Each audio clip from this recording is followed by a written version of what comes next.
Let's continue the conversation with an old friend, political analyst Amy Holmes, currently working with Rasmussen Reports, previously served as anchor for the Blaze TV. She joins me from New York. What's your reaction to the latest shakeup in the Trump campaign, Amy? Well, I hope that it augurs good news for Donald Trump improving his campaign. I know his new campaign manager, Kellyanne Conway, very well. I've known her for 2 decades from Washington, D.C. and, quote unquote, right-wing circles.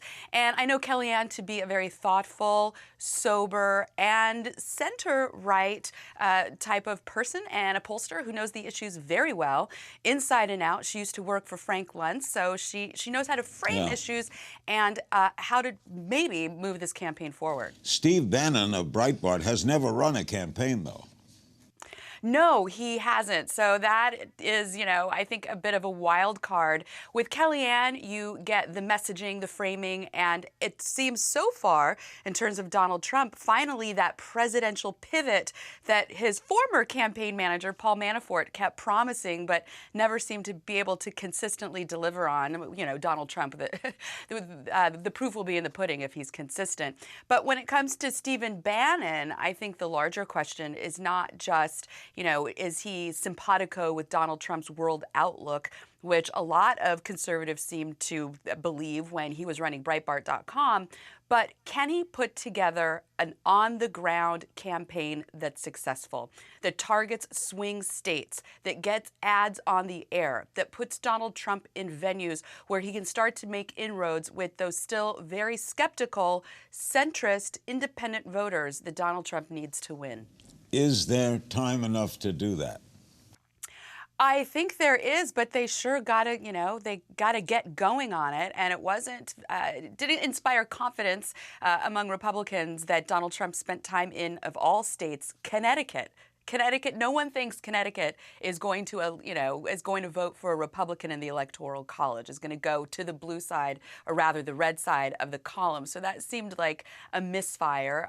But Donald Trump's latest efforts to reach out to the African-American community with 2 different speeches. Now he's put together a Hispanic Advisory Board and plans to roll out a more detailed policy plan in terms of immigration and then other issues affecting the Hispanic-American community.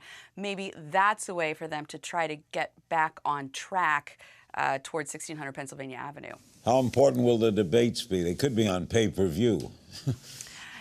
Yeah, I think they're going to be absolutely essential and an opportunity for Donald Trump to try to allay a lot of voters' fears that he doesn't have the temperament and the focus and the policy knowledge to be president of the United States. And don't forget, Larry, that first Republican primary debate, ratings-wise, blew the roof off. 24 million people tuned in to watch Republicans debating politics, in large part because Donald Trump was on that stage. So I think we can expect that the first debate, September 26th, likewise is going to be a blockbuster of a debate with millions and millions of Americans tuning in, which is a bit of a double-edged sword, that it's an opportunity for Donald Trump to be on a very big stage, to make a very big splash, and hopefully, for his sake, not a belly flop. The impact of the conservative independent Evan McMullin, he's a Mormon. He's on the ballot in Louisiana, Iowa, Utah, and Colorado. Could he hurt Trump? I don't think that he raises, his name ID raises to the level that he could harm Trump. I think actually Gary Johnson and Jill Stein, they're more wild cards in this election. And over at Rasmussen Reports, in a 4-way race, Hillary Clinton is only up 2 points, and Gary Johnson and Jill Stein, they get a significant proportion of the vote. And those are voters who are saying basically they don't like these other 2 choices. So, we'll see if at least Gary Johnson can get the numbers that he would need to be on the debate stage. Right now, it doesn't look like it, but he, in some polls, has gone up to double digits in voter support. So that'll be interesting. He ought to be on the debates, I think. Anyway, thoughts on coverage of the campaign. Matt Taibbi of Rolling Stone says this. He may be right. There's basically nothing left on the air except Trump bashing or Hillary bashing. That's all it's come down to. What do you think?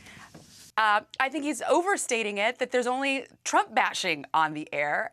And if you look at Michael Wolff, a journalist, media critic for Vanity Fair, he, let the cat out of the bag, as if we didn't all see it with our own eyes, that most of the political media airtime is devoted to Donald Trump, bashing Trump, dissecting Trump, psychoanalyzing Trump, and very little scrutiny on Hillary Clinton. Meanwhile, Hillary Clinton, she has her own problems with the Clinton Foundation. Some reports saying that that's potentially under scrutiny for potential pay for play when it came to the State Department and special access to the Secretary of State and diplomats at Foggy Bottom. So we have the major, Democratic, the nominee for the Democratic Party who's getting very little scrutiny, even after having served as Secretary of State. And, she had the email private server issue, private email account issue, now the Clinton Foundation issue, and we don't read very much about it. You don't? It's covered every day, isn't it?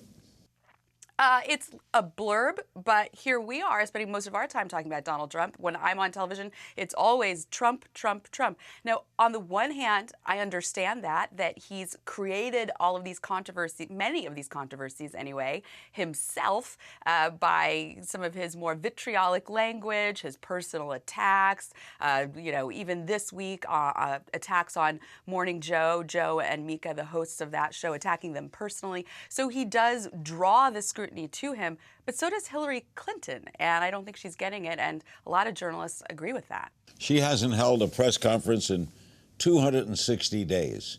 That's either exactly saying right. She doesn't have to. She's cooling it, might be complacent, but right now it looks like it's hers to lose.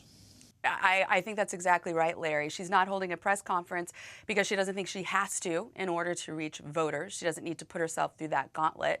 But also because the media, in large part, is letting her. You're not seeing the drumbeat. Why won't Hillary step up to the microphone? Why won't she, take these questions? You read it among conservatives. You hear it in conservative media, but you're not hearing it in the mainstream media. Their demands that a person who is running to become president of the United States, commander-in-chief, the most powerful politician in the entire world, that she at least take reporter questions. Why doesn't Trump release his tax returns? Well, he says it's because he's under audit. But that has, that you can release returns. Audit is, you release what you've sent in to them, which is your statement of your income. They can audit you, but you make a statement. Why can't we see what he said about his income? Well, I personally think that he should, and at Rasmussen Reports, we've polled on this question, and a majority of likely voters, they also agree that both candidates should release their tax returns. Why is he not doing that? Only Donald Trump knows. Looking at it as a political analyst, I would say, because he doesn't want to create yet more controversies and more stories about what could be contained in those tax filings, whether it's controversial or not, whether it can be easily explained or not. He doesn't want to put the focus on that. But on the other side of the aisle with Hillary Clinton at Rasmussen Reports, we also found that a majority of voters, likely voters, want to see health records being released by both candidates, that they think that's important as well. Hillary Clinton has released a letter from her personal physician giving her sort of a clean bill of health, but she's not releasing health records. You might think, wow, that's way too private, but a majority of likely voters don't. Strange days, aren't they? Amy, Very. Thanks for your time today, Amy. Love talking with you. Thank you. I appreciate it, Larry.